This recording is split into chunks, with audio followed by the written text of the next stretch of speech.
Welcome back to TYT Sports. Jason and the other half of TYT Politics, Emma Vigeland, in LA. Welcome. Have you been to LA?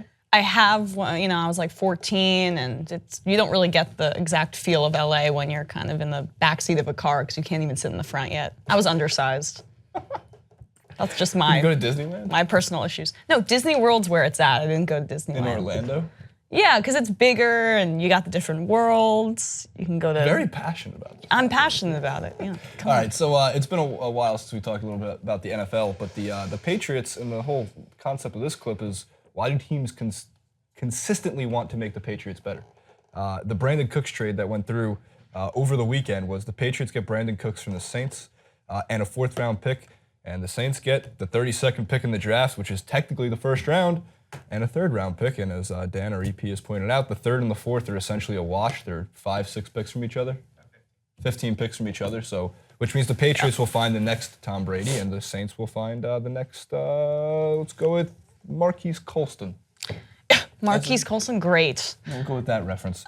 Also, as you just mentioned to me a second ago, they re-signed Dante Hightower. That's not anybody's fault except the Jets, because I guess their pitch was not that good. Yeah, I mean, that's how much of a dumpster fire the Jets organization is, that they offered $12 million more to Dante Hightower, and he's like, no, I'm gonna stick with the people that know what they're doing.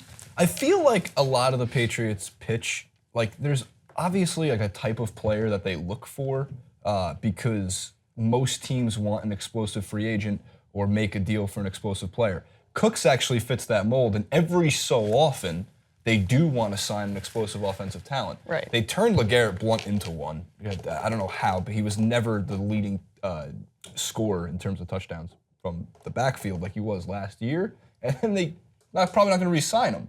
So they kind of just moved through the system. But I'm talking about like Randy Moss. I was about to say, that's the key, example, Randy Moss. Yeah, they went 18-1. The Giants, wonderful. Thank God for what they did. It was amazing. At the same time, though, Randy Moss was the most untouchable wide receiver and potentially possibly the most untouchable wide receiver year since the Jerry Rice eras, where just anything that was thrown to them, you knew was going to get caught. He was grabbing one-handed touchdowns out of the air. It was unfair. And then you fast forward, they had Corey Dillon for a minute when he was still at like the very end of his prime. And they signed, did they sign LaDainian Tomlinson? That was the Jets that got LaDainian. Yeah. But now you have a guy like Cooks, who, I don't know, his numbers are pretty much off the effing chart. 162 catches, 2,300 yards, and 17 touchdowns since 2015. So let's just give him to the automatic favorite to win the Super Bowl next year for a 32nd overall. And they didn't lose receivers. They lost Martellus Bennett, but that's obviously a tight end position. They gained Dwayne Allen, who, I'm not a huge fan of Dwayne Allen, but when he's in that organization, he's going to be maximized. Martellus Bennett, I have a real soft spot for him because he used to be on the Giants. He's a hilarious dude. Oh, he's amazing.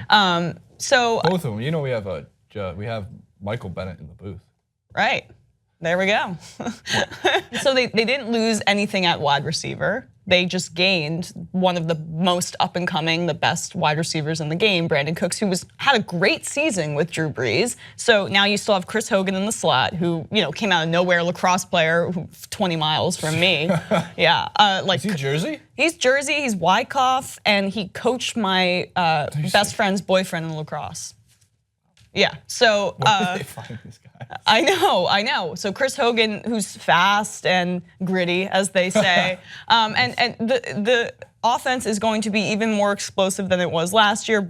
Tom Brady has no signs of slowing down. And by the way, congrats to Martellus Bennett. He's actually going to be playing with the best quarterback in the NFL and for the Green Bay Packers. My personal opinion about it. Very good point. I mean, I've been on the fire Mike McCarthy train for, I don't know, 2 years. I'm going to say it. Even if they went 18-0 and made the Super Bowl. They should have fired him when everyone was saying the Packers are done. They should have fired him then. He got Coughlin. He won a Super Bowl. Right. And then you get to keep him. And what's going to happen this year is the Packers could win. And if they do, you get Mike McCarthy for 5 more years. Also, that's unfair to Coughlin. Coughlin is an infinitely better coach than Mike McCarthy. Aaron Rodgers is the coach of the Green Bay Packers. I would argue that Coughlin is, and we have a guy, Chris Liss, all the time who says this, and I agree with the sentiment. He's a great man manager and like a good guy to be around, and he commands a certain respect in the locker room. Like, I don't know if these Odell issues, before we tangent to the Giants, with these Odell Beckham, let's bleed all the information to the media, like I don't think that would ever happen under Coughlin. Yeah. I like Ben McAdoo, but I don't think that kind of stuff happens under Coughlin. But really quick, back to the Patriots. What scares me about Brandin Cooks, what we saw, Drew Brees still had a stronger arm. He can throw it, I think, farther to this day than Tom Brady can right now. I mean, some of that's age difference, and I think some of that just Drew Brees has a stronger arm, less accurate. Always has. Yes. And regardless of age. That's actually true. Right. And what scares me is that, so Brandin Cooks was, a lot of the time that he would explode for big plays is those seam routes, just straight up. Yep. Sometimes out of the backfield they'd find him and go straight up the fucking, up the seams, and Brees would hit him 50 yards downfield. I don't think Brady can make that throw. So what's terrifying to me is we know he has explosive speed. So all those little friggin' cut routes, all those little slant routes, you're gonna have Cooks and Edelman and Hogan, all guys that can break out. Brady doesn't have to throw the ball 3 yards downfield. Just dump it every single time, and you let your players make plays. And then we keep forgetting, I don't know, not just we, but the world keeps forgetting that one of the 3 most explosive players in the game, not named a quarterback, is Rob Gronkowski. Yeah. And if he's healthy, he cannot be contained. Exactly. So, God, if he plays 12 games next year. They trademarked 19-0, which is kind of obnoxious. Yeah, I mean, they're an obnoxious organization. Their fans are as obnoxious as anyone in sports. But I mean, whatever.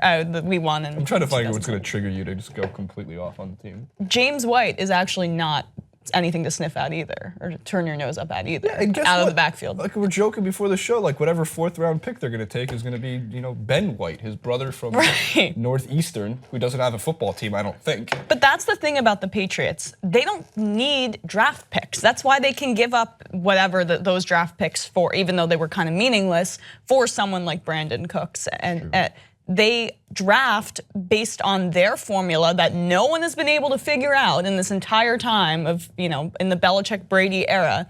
And it doesn't matter when they have their picks, they maximize them, they make sure that the players that they pick fit their system. So it doesn't matter if, since they're consistently in the playoffs and they're at the bottom of the draft, they can just give those away. And for example, Barkevious Mingo, they just gave him up. He was a number 3 overall pick? Yes, but they took him from the Browns, who could not manage their way, to actually maximizing this guy's freakish ability. And then he did okay. He was special teams mostly for the Patriots. They just let him go to the Colts. They'll try things out, and if they don't work, they're not going to stick with them because they're a smart organization that just looks at things for kind of like X's and O's and say, how does this player fit into this system? And they don't throw a ton of money around.